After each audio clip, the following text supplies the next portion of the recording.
The African Union says it plans to create job opportunities for at least 1 million youths on the continent within the next 2 years. At a training workshop in Abuja, representative of the AU shared plans on how the body hopes to achieve this target. Experts and researchers at the training also presented a study which shows that African youths engage more in productive and developmental projects as against narrative that youths are the instigators of violence in Africa. The wider story is that young people are doing a lot of creative things. They are engaged in a lot of entrepreneurial activities.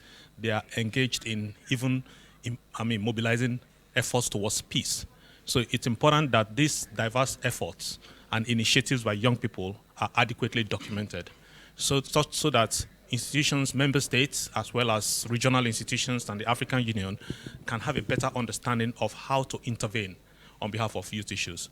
We can no longer continue to say that youth are the future and we postpone interventions that would help to improve their lot. So the youths are now. We want to work with young people to promote peace and security across the continent. Over the years, there's been a stereotype that youths are perpetrators of violence, that youths are the vehicles through which violence is driven, that there are problems to be solved in the society. But we know that that is not true.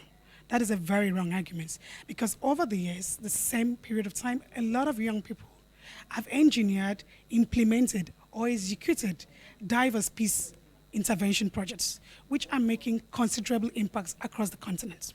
So the Youth for Peace Africa program, which is a direct response or a way to implement the Assembly decision of 2006, which signed and ratified the Africa Youth Charter, allows and gives roles for young people across 7 areas, from conflict prevention to mediation to reconstruction to peace support operations involving peacekeeping to providing relief assistance and humanitarian assistance to victims of armed conflicts. If you keep a people on survival mode, anything you tell them to do, they do.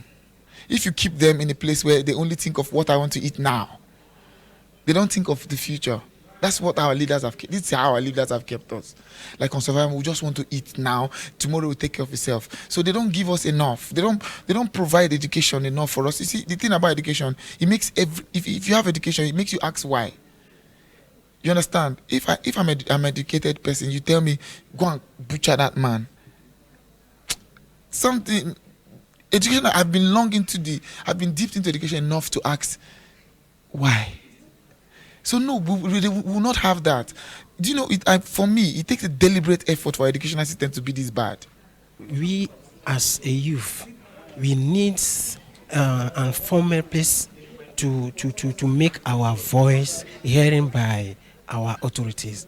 So I think that it is an opportunity for us to make our inputs, to show to our government, to our leaders, that we as young, we are capable to do something. Well,